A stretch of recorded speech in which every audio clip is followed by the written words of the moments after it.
Alright, good afternoon, Earth. This is Adam Sturch broadcasting from the Mushroom Mansion in Taos, New Mexico, working on oil painting circuit. Alright, today I'm going to continue with the ribbon circuit patterning, microchip patterning, which is a little chippish, but it's kind of resembling the language patterning that I've done in other paintings as well. But a little stretchier, a little more linear, and a little more mechanical. Gives them kind of robotic kind of appearance, android kind of appearance. But still got a ways to go. And then after the line work is in, I'm going to go hit, I think, just the circles with a bright contrasting array of colors. Alright, here we go. Guess I'll put it about right there. You know what, I'm going to take it out to the full frame of him, just in case I meander in my lining, which I might. I think I got off camera a couple times last time. Off frame. Okay, so here's that. Alright, so here we go. The enforcer, the gatekeeper. They have charged a different direction than the one he promised. President Trump just announced precision airstrikes in Somalia. The number 2 leader in ISIS had been killed in a drone strike in western Iraq. At least 70 targets in Syria and multiple strikes. One show of force after another. U.S. air and naval assets hit dozens of Houthi targets in Yemen. Operation Midnight Hammer, targeting 3 Iranian nuclear sites. A path of war. A dramatic escalation in the U.S. military confrontation with Venezuela. I think we're just going to kill people that are bringing drugs into our country. Okay? We're going to kill them. The U.S. carried out large-scale strikes on Venezuela overnight. Nicolas Maduro has been captured and flown out of the country. The United States has removed another country's leader. A fateful decision. A short time ago, the United States military began major combat operations in Iran. Now, the president who promised peace has become a wartime president, enabled and empowered by his own war capital.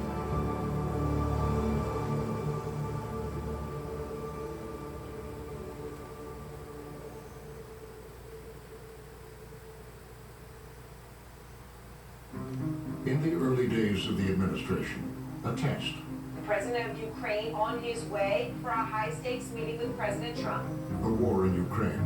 But today's Oval Office sit-down could set the stage for Ukrainian President Volodymyr Zelensky. A war Trump claimed he would end on day one. We're anticipating a really big meeting today with Volodymyr Zelensky and President Trump. It's Friday, 28 February, the year of our Lord 2025. We're live from the Patriot Mobile headquarters. Historic day for President Trump and the MAGA movement. We covered live. We were kind of on this from the very moment that it pulled up. Okay, President Trump actually outside. See the Green Corporal. There's President Donald J. Trump, 7th President of the United States, and a historic day for him.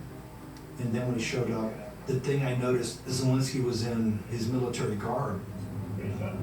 He's all dressed up today. I immediately kind of see the president. I just said, hey, I'm not so sure this is going to go that well. He's not showing respect. My understanding was a kind of a fiasco from the very beginning.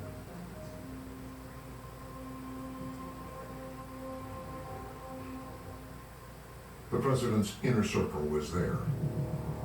Secretary of State Marco Rubio, Secretary of Defense Pete Hegseth, longtime aide Stephen Miller, Chief of Staff Susie Wiles, and Vice President J.D. Vance. They're in front of cameras. Zelensky, Trump, Vance, all these microphones dangling in front of them. What is understood to hang on this conversation is the posture of the U.S. towards Russia, Europe, and the Ukraine war. If you notice, J.D. Vance is getting a little antsy. You know, it's been going on for a while. The cameras are in there, and the point that Vance wanted to make, it seemed like hadn't come up yet. And he kind of jumps in. Mr. President, with respect, I think it's disrespectful for you to come to the Oval Office and try to litigate this in front of the American media. You should be thanking the president for trying to bring it into this conflict. I think Vance was the guy who was supposed to slap Zelensky around, and he did. And to humiliate him and embarrass him and to badger him the way that they did. Have you said thank you? Entire meeting? No, in this entire meeting, have you said thank you? One of the reasons Vance was chosen was because he was combative, that he was sort of a troll, that Vance does things that most traditional vice presidents you wouldn't expect. He knows what Trump likes. Offer some words of appreciation for the United States of America and the president who's trying to save your country. I mean, Vance seems to relish the bullying that Trump relishes. So he's a mini bully when Trump is the big bully. You're right now not in a very good position. You've allowed yourself to be in a very bad position, and he happens to be right about it. From the very beginning of the war. You're not in a good position. You don't have the cards right now. With us, you start having cards. Right now, you don't have your playing cards. He gave you, through this stupid president, 350. Our jaws were just on the floor. We were watching this. I think that was the reaction from what I know from basically all U.S. allies, foreign diplomats. No one could believe what they were seeing. And Ukraine's ambassador to the United States kind of put her head in her hands in the middle of the meeting, just couldn't help herself. I think JD jumped in there, the vice president jumped in there, and kind of very appropriately kind of laid things out. And let's go litigate those disagreements rather than trying to fight it out in the American media when you're wrong. We know Vance brought that righteous indignation to that meeting. For a lot of the people on the so-called new right, or the national populist, or the hardcore MAGA base, or people who really want to see change in American foreign policy, and I'm one of them, it was the coup de grace of a new generation of approach. Kurt Mills, the editor of the American Conservative, is a prominent voice of the new right and has known Vance for years. In some ways, it was the high watermark of Vance's political career to that point.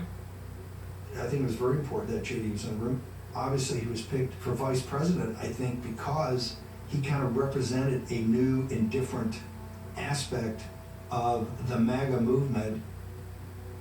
If you think about the people who we know called Trump on behalf of J.D. Vance, it's Don Jr., it's Tucker Carlson, it's Steve Bannon. Carlson was lobbying very aggressively in 2024 for Trump to select Vance as his vice president. Carlson very consciously positions Vance as a future leader in the party, invites him on his show. One of the smartest voices in what is becoming a new movement within conservatism. We're always happy to have him here. J.D. Vance, thanks a lot for being on. We need people who actually are fighting to save an American way of life for the next generation. That's why. What J.D. Vance represents is a kind of ideological faction inside of the White House that is opposed to America getting more and more entangled overseas. He is opposed to military adventurism. He is opposed to foreign entanglements. I think it's ridiculous that we're focused on this border in Ukraine. I gotta be honest with you, I don't really care what happens to Ukraine one way or another. Let's focus on the problems that are closer to home, solve those first, and then we can go to worry about the rest of the world. By the way, To be Carlson's guy, Biden's guy, means that you're carrying forth the America First project, the kind of hard nationalist core of Trumpism. As vice president, that's often the project he's trying to defend. And that's what Vance was doing in the Oval Office, trying to limit the U.S. role in the war between Ukraine and Russia. All right, I think we've seen enough. What do you think, huh? This is going to be great television, I will say that. One member of the inner circle was not laughing it off. As this terrible meeting is going on, Marco Rubio is sitting very quietly, deep into the couch, sinking lower and lower into that couch with every passing second. His face is absolutely ashen, and he's saying nothing. But the Secretary of State is trying everything he can to disappear. and I don't blame him. But he's trying to disappear. He doesn't want to be there. It's all over his face. Rubio had been a strong supporter of Ukraine, as were many other Republicans. Here we're seeing this mismatch between someone like Rubio, who was more of a traditional GOP foreign policy guy, and it seemed in some ways like a bad fit with the America First version, the MAGA version. Rubio had famously clashed with Trump in the 2016 Republican primary.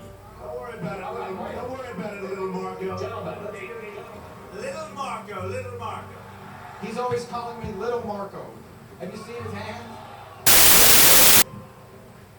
And you know what they say about men with small hands? He was once President Trump's arch nemesis on the campaign trail. Look at those hands. Are they small hands? And he referred to my hands. If they're small, something else must be small. I guarantee you there's no problem. I guarantee. Marco Rubio was a much more mainstream, traditional Republican from Florida. I will never stop until we keep a con man from taking over the party of Reagan and the conservative movement. He spent his entire career advocating essentially the opposite of what President Trump claims to want. He was a Reagan Republican. He believed in human rights, an aggressive foreign policy abroad. That's what Marco Rubio stood for, always. Rubio was a defender of President Bush's war in Iraq. And George W. Bush enforced what the international community refused to do. And again, he kept us safe, and I am forever grateful to what he did. While Trump did the opposite. Obviously, the war in Iraq is a big, fat mistake, all right? We should have never been in Iraq. We have destabilized the Middle East. Trump's anti-war message resonated with voters that year, even in Marco Rubio's home state of Florida. I mean, this map just tells the story. I gotta show it to you. See, this purple, that represents Marco Rubio. All that red, that's Donald Trump. I think Marco Rubio spent a couple years after that defeat wavering over what course to take. He believed Donald Trump was a dangerous force in the world. He believed what he was doing was antithetical to American interests. But then he looked at what happened to those Republicans who spoke out against Donald Trump and essentially ended their own political careers. And Marco Rubio's political career, he didn't want it to be over. Rubio has to remake himself into a populist. He's never been a populist. So he writes a book, and it's a very angry book, declaring he's basically a populist. America is not going to be saved by those clinging to the pre-Trump Republican Party. When I was reading this book, I was going, I can't believe Marco Rubio wrote this. He talked about being changed by Trump's policies. His journey has been one of the most significant journeys. By the time Trump ran again in 2024, Rubio's conversion was complete. My fellow Americans, the only way to make America wealthy and safe and strong again is to make Donald J. Trump our president again. The biggest change for Marco is from being the most diehard, looked like the next generation of neocon, to being, I think, closer akin to us today than anybody that's made that journey so far, and it's quite significant. His chameleon-like ability to adapt to Trump more than made up for all the harsh words that he and Trump had exchanged on the podium in 2016. And Trump by then saw him not just as a loyalist, but a pretty skilled loyalist. And so we get full circle. Rubio becoming Trump's Secretary of State. So Marco, go ahead. Well, Mr. President, first of all, everyone's made this comment already and needs to be echoed again. You were elected as the President of Working Americans, the peacemaker in chief. Think about it, how fortunate we are as Americans to have a president who's made peace a priority. They all swore loyalty when they joined the cabinet. Unlike in the first Trump administration, this administration has been groomed to fall in line and do what the president says. This is just such a great opportunity really to recognize your leadership as a true champion for working people. It was a much different dynamic than his first term.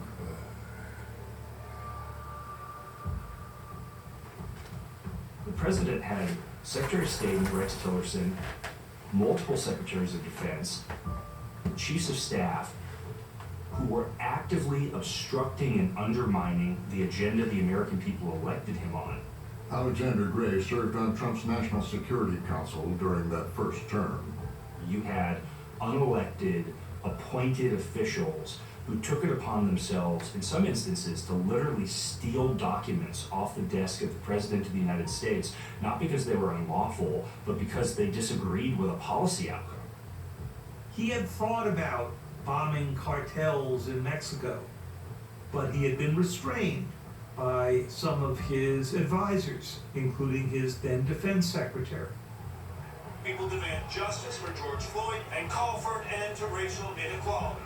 When Black Lives Matter protests emerged in 2020, Secretary of Defense Mark Esper and Joint Chiefs Chairman General Mark Milley resisted Trump's efforts to invoke the insurrection and send in federal troops. You want to talk about coups, right? That is an extraordinary kind of silent coup against the democratic process. Other members of the administration at the time saw it differently. Nobody was trying to make the decision for him. They were trying to make sure he was making an informed decision, and I think that process frustrated him. John Bolton, a longtime Republican foreign policy official, eventually had a major falling out with Trump. I mean, my title was National Security Advisor, which implies I ought to give advice, which I tried to do. That's not thwarting him, it's trying to back him off to give him a chance to get another perspective and to make the most well-informed decision. Bolton had been part of what some called the adults in the room. This idea of being the adults in the room, of course, that was the projection from the outside. But what they spent most of the time was trying to stop terrible things from happening. Fiona Hill is an expert on Russian and European affairs. She served on Trump's National Security Council. I often thought of it as being, the firefighters and all the engineers and technicians at Chernobyl when you were in the middle of a meltdown. And, you were the people who were trying to contain the fallout or build the sarcophagus around it.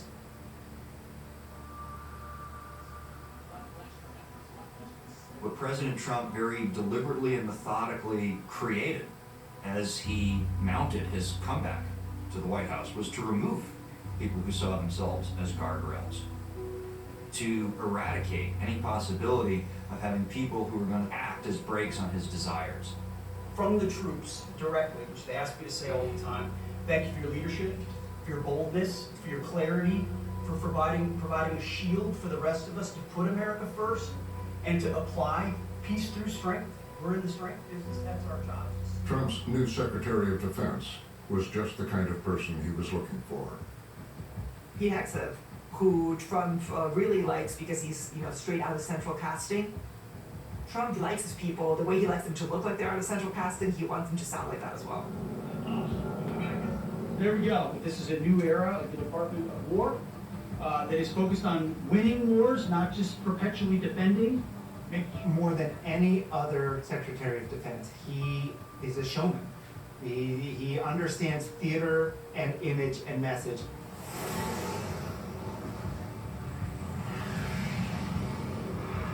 We're restoring the warrior ethos. We're not interested in your woke garbage and your political correctness. Hegseth has said his views were formed the hard way during the worst days of the Iraq War, in a unit that later earned an infamous nickname. He was formerly in the National Guard. He was deployed to Iraq. He was in a quite notorious unit called the Kill Company, which had various prosecutions. And Trump really got to know Hegseth when he used his weekend show as a Fox anchor to lobby for the pardoning of people who had patently abused their role as American soldiers to kill civilians.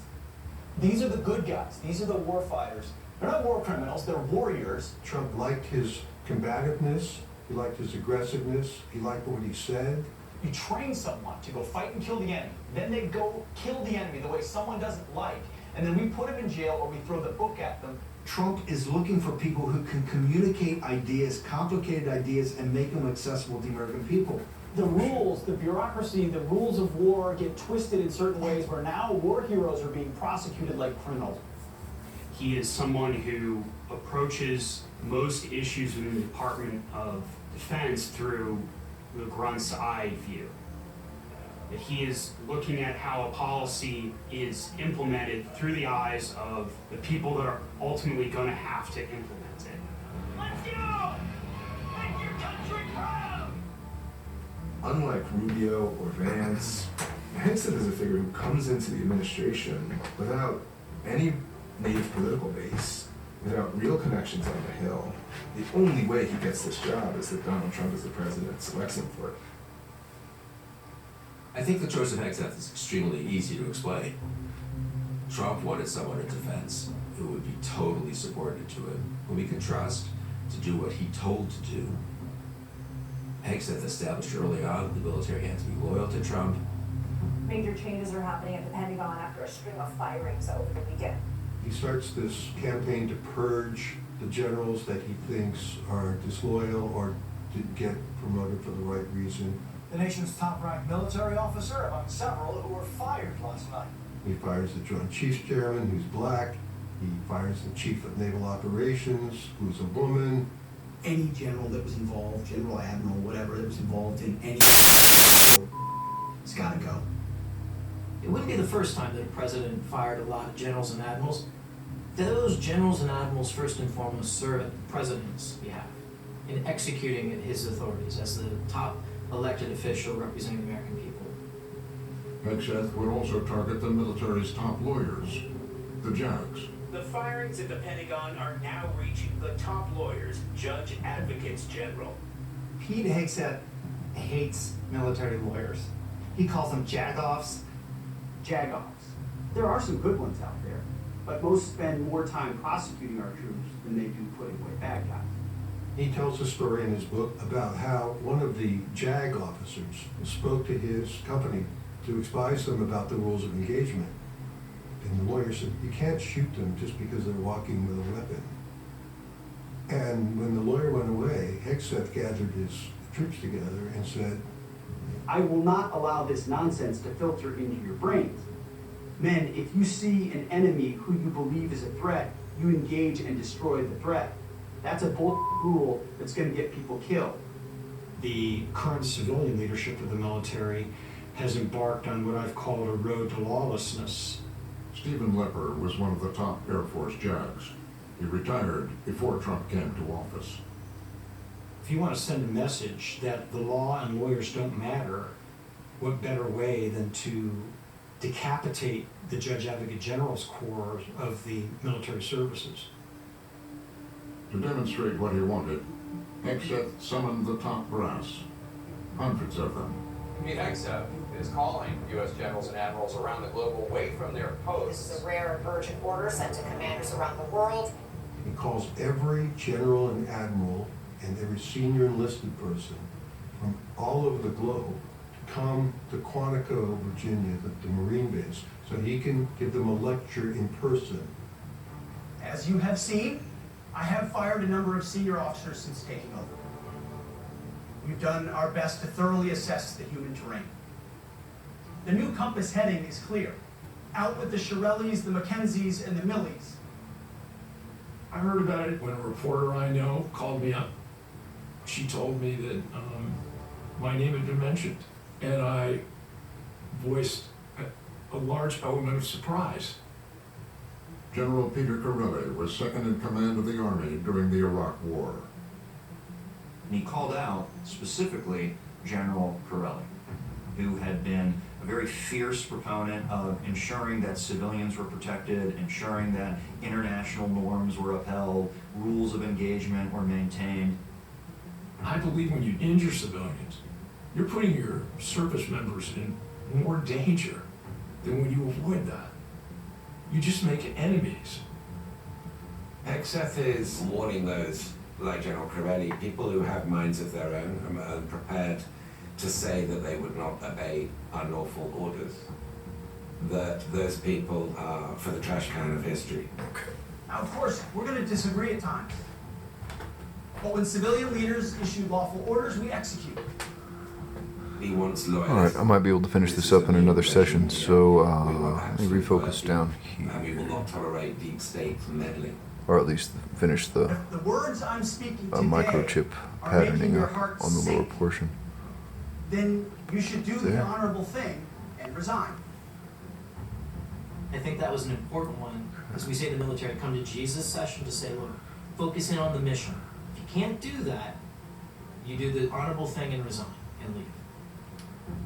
We have a professional responsibility to execute our duties, not with any personal animus or political shadows. In all, would retire. Take I think Trump really revels in the fact that he has at his disposal the most powerful military in the world. And that at his command, they will do his bidding. Within weeks of taking office, Trump was presented with a choice about whether to use this military power. A surge of attacks from Yemen's Houthi rebels continues to disrupt the global supply chain. Houthi militia showing no sign of backing down. The Houthis have attacked more than 250 commercial and naval ships trying to pass through the Red Sea. President Trump redesignated the Houthis as a terror organization. Beginning of March, I got a signal request, a connection request from somebody named Michael Waltz, the National Security Advisor. Michael Waltz added you to the group. Jeffrey Goldberg's invitation was a mistake. He's a journalist, the editor-in-chief of The Atlantic. Signal is a secure messaging app, a commercial messaging app, non-secure from the government's perspective. I thought it was a disinformation operation or some elaborate spoof. And the next thing I know, I was added into something called the Houthi PC Small Group. The members of this group were most of the highest officials of the United States. The Secretary of State, the Secretary of Defense, the head of the CIA, Tulsi Gabbard, the Director of National Intelligence. Basically, everyone was in the chat. Michael Waltz. Team. Establishing a principals group for coordination on Houthis. The senior-most officials of the United States government were using Signal to talk about upcoming bombing campaigns. And inadvertently invited a journalist. I've never been involved in anything this absurd or surreal. Michael Waltz. We will work with DoD to ensure COS, OVP, and POTUS are briefed.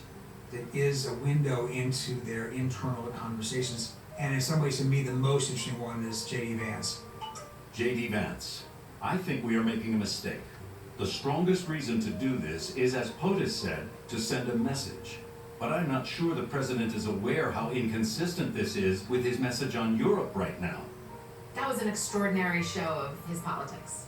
That is a reminder that there are different politics at play in this administration.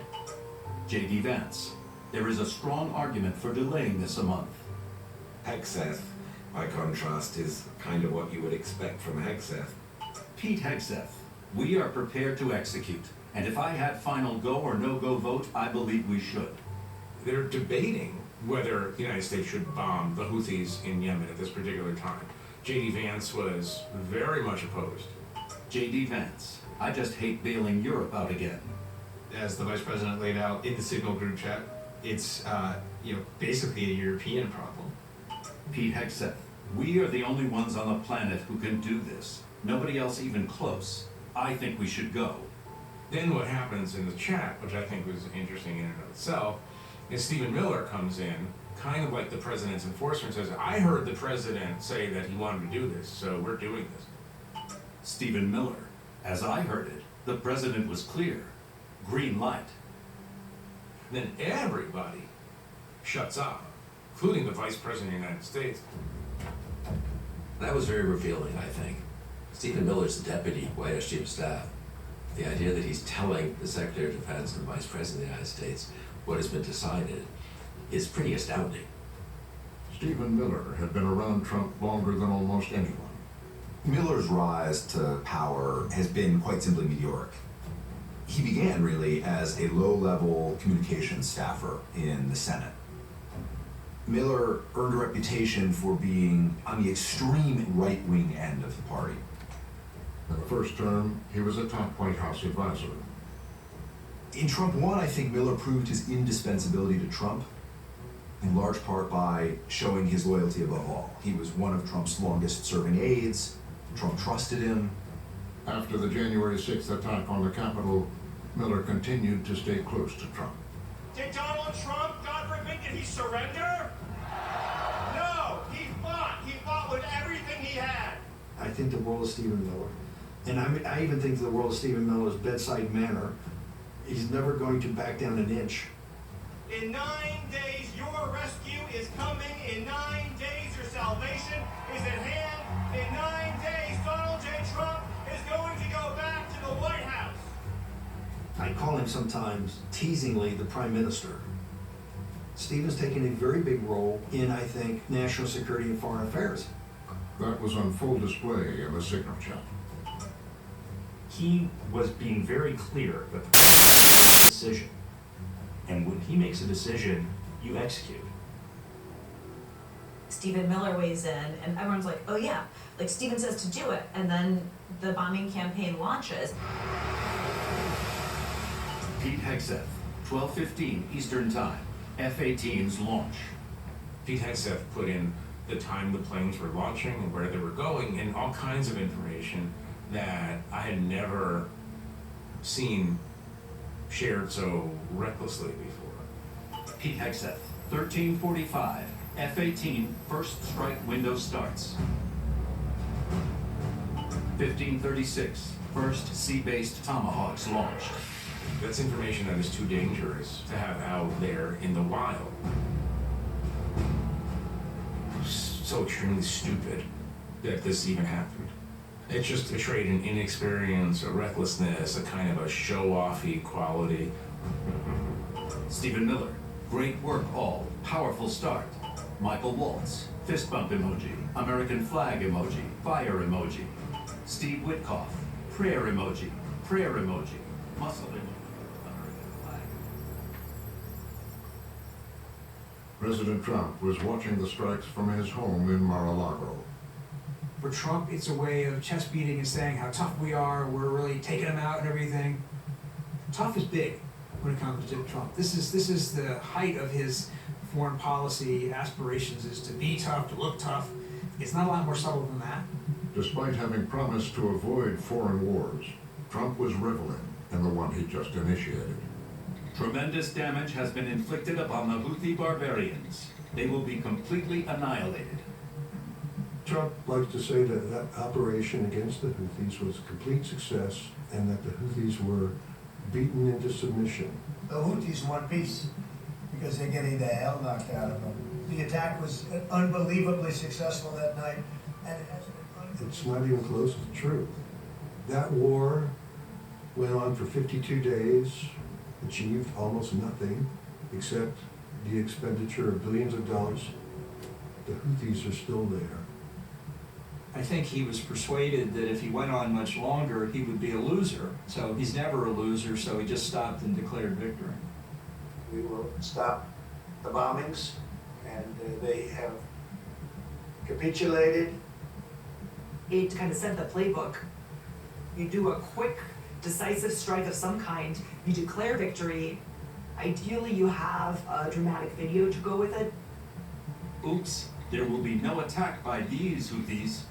That's what Trump likes, and that's what he has decided is the blueprint. And then you get out. And people just kind of move on.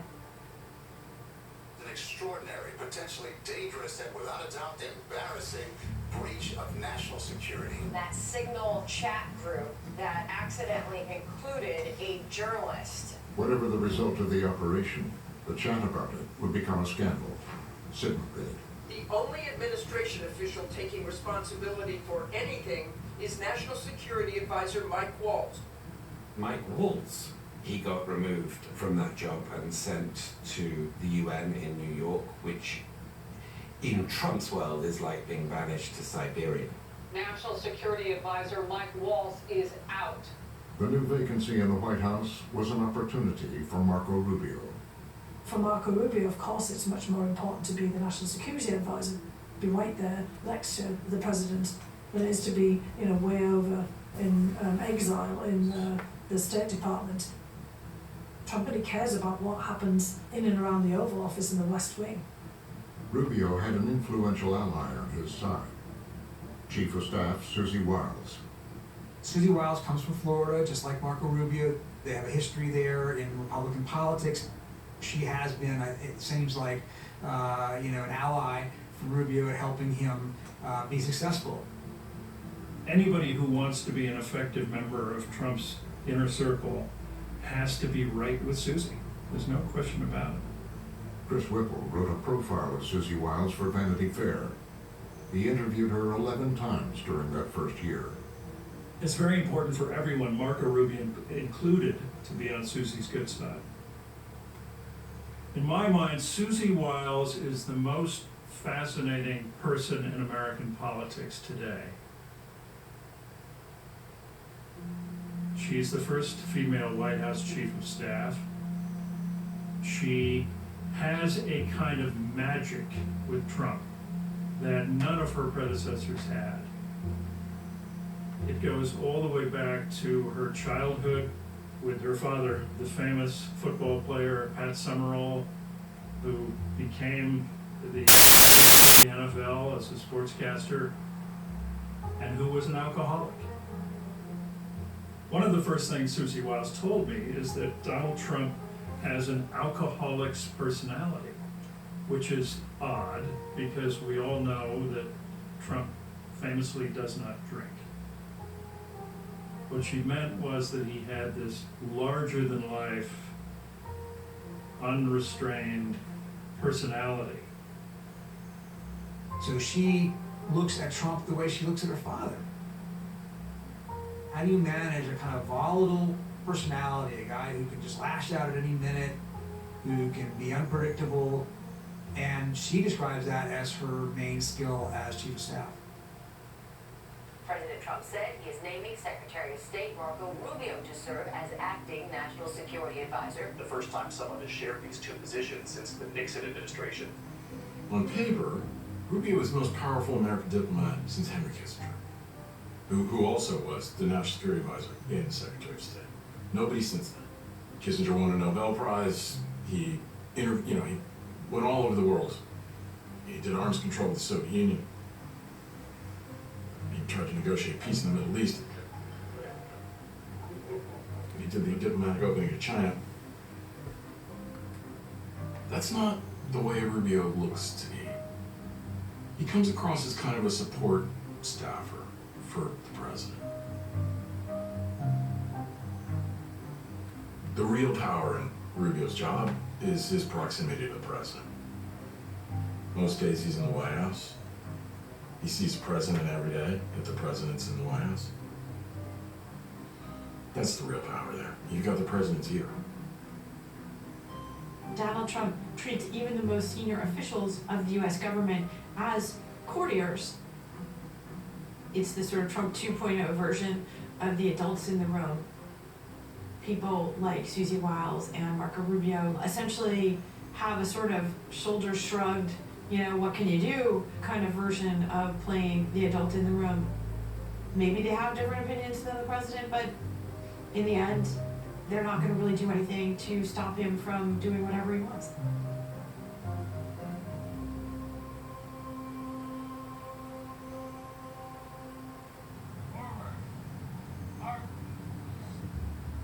Talks are set to kick off in Washington in just a matter of hours. In those early months of Trump's presidency, another visit from a foreign leader. Israel's Prime Minister meeting with President Trump today. You see President Trump there standing outside, ready to receive it. This time, it would be a friendlier reception. It was Israel's Benjamin Netanyahu. Trump has always been pro-Israel. All evidence is that Trump is extremely close with Benjamin Netanyahu. It's an honor to have a very, very special person. I've dealt with him for a long time, Benjamin Netanyahu. Key members of the war cabinet were there, as Netanyahu laid out a plan of attack to deal with his mortal enemy, Iran. We're both united in the goal that Iran does not ever get nuclear weapons. Whatever happens, we have to make sure that Iran does not have nuclear weapons. There is a huge showdown. Will Trump allow Israel to conduct a campaign against Iran? And then will the United States join that war, because it's the only country that has the capability to drop the massive bunker buster ordnance penetrators that can get to the underground nuclear facilities? The War Cabinet had strong feelings about Israel and Iran. The self-described Secretary of War. I happen to believe that we can't kick the can down the road any longer in trying to prevent Iran from getting a nuclear bomb. The Secretary of State. The greatest challenge facing Israel today is the threat of a nuclear Iran, and we need to stand with Israel and provide diplomatic, military, and economic support in its defense of its territory. But the Vice President viewed it differently. Our interest, I think, very much is in not going to war with Iran, right? It would be a huge distraction of resources. It would be massively expensive to our country. Vance doesn't really like foreign military action. His instincts are to avoid engagement overseas, including and maybe especially in the Middle East. It was a position forged during his time as a Marine in Iraq. Vice President Vance, just like every other member of the administration who deployed to Iraq, was shaped by that experience. Dan Caldwell was a senior Trump Pentagon advisor and, like Vance, an Iraq veteran. He has talked about how the Iraq war was a mistake and how he wants to ensure that we don't make that mistake again.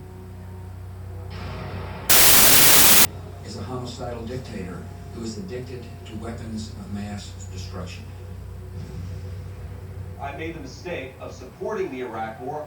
I saw when I went to Iraq that I had been lied to. That the promises of the foreign policy establishment of this country were a complete joke. The Vice President viewed Iraq as the fundamental foreign policy failure of the foreign policy elite in Washington. And that, I think, has been a galvanizing moment for how we view the limits of American power and the importance of having a humble foreign policy, not a foreign policy that seeks to shape and remake the world. All eyes were on Trump, but he joined Israel to try to take out Iran's nuclear program. You know, it's not a complicated formula. Iran cannot have a nuclear weapon. That's all it is. Can't have it. There was some signs that Vance was a little bit reluctant about the Iran strikes, and certainly his ideological allies were very opposed to striking Iran. I really don't. I just don't want my country to be further weakened or destroyed by another one of these wars. And boy, the Iran thing really divided the American right, and it threatened major cleavages with core supporters like Steve Bannon and Tucker Carlson. This is exactly the same pitch as the Iraq War. Weapons of mass destruction. Oh, I know. You have to get it. So they understand one thing. They think the playbook works. This could suck us into a war that make Iraq and Afghanistan look like a Sunday afternoon picnic. You're talking about a major country, an ancient civilization, 90 million people. The Persians, these are the same folks the Romans fought, and the Greeks. In the inner circle, Vance wasn't alone.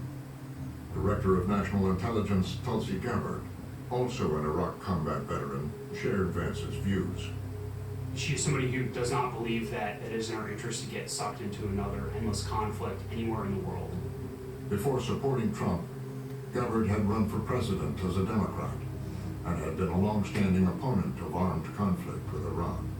I've said for a long time that going to war with Iran would make the war in Iraq and even Afghanistan look like a picnic. It will be far more costly and devastating. Iran itself triggers a pretty direct confrontation with that question of whether we are still the regime change guys or whether we've set that aside. Iran is a specific issue on which figures like Gabbard or Vance, to whom it's important both personally and politically that they differentiate themselves from that project. That's the issue on which they are going to say, you know, like, this is not cool. This is not something that you should be involved, that we should be involved with. Gabbard was popular with the MAGA base, and Trump had put her in charge of the CIA, NSA, and 16 other agencies. As intelligence chief, she was challenging the case for war in public. The IC continues to assess that Iran is not building a nuclear weapon, and Supreme Leader Khamenei has not authorized the nuclear weapons program that he suspended in 2003. This second Trump administration has been hell-bent about everyone stays on message. And Tulsi Gabbard was not doing that. As Gabbard and the MAGA voices made their case, Netanyahu went ahead without Trump. Israel attacked Iran. There is a new war in the Middle East. Israel decided it could wait no longer. More than 200 Israeli aircraft striking more than 100 targets. Its largest military operation since 1967. The Israeli military, and Godspeed to them, is doing a massive favor to the entire civilized world. The Fox cheerleading squad got so up on that Friday morning, and it was like the greatest military thing in history. This was amazing. Israel's air campaign, it has been a massive success. When the strike appeared extremely tactically successful, I think the president himself was attracted to the glamour of it. What Netanyahu was doing is showing he is a man of the moment, and he has come through at a time where he had a lot of naysayers and a lot of doubters. Trump wants in on it. He wants in on the action because he doesn't want to see them, basically get sole credit for it. He had made up his mind, but first, Trump had to deal with the dissent in his ranks.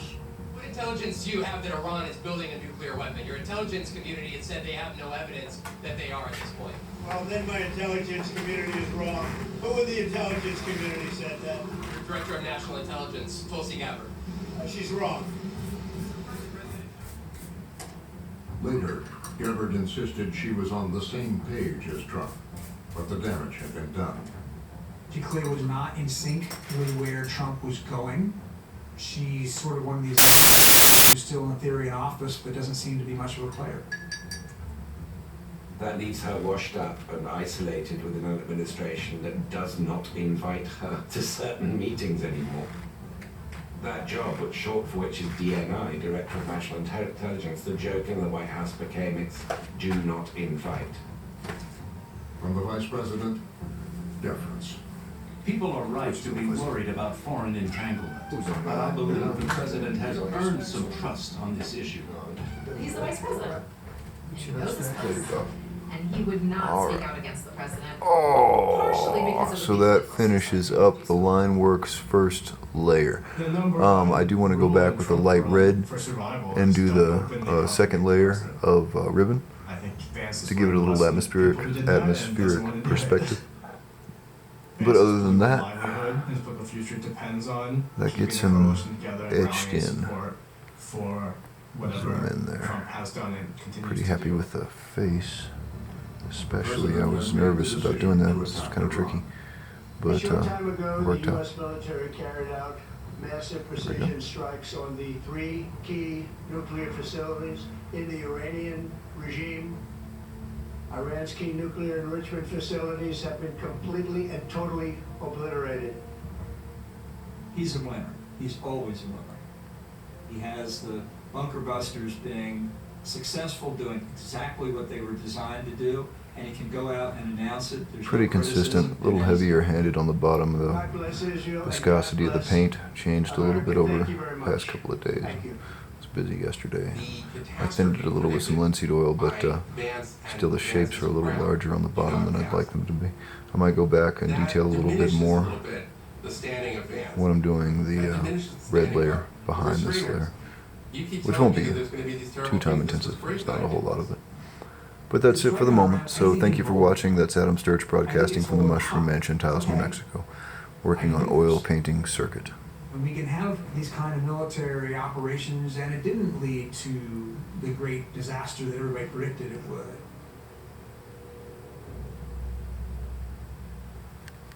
Emboldened, Trump would now turn to another foreign affair. Have a good day, Earth. One championed by Marco Rubio.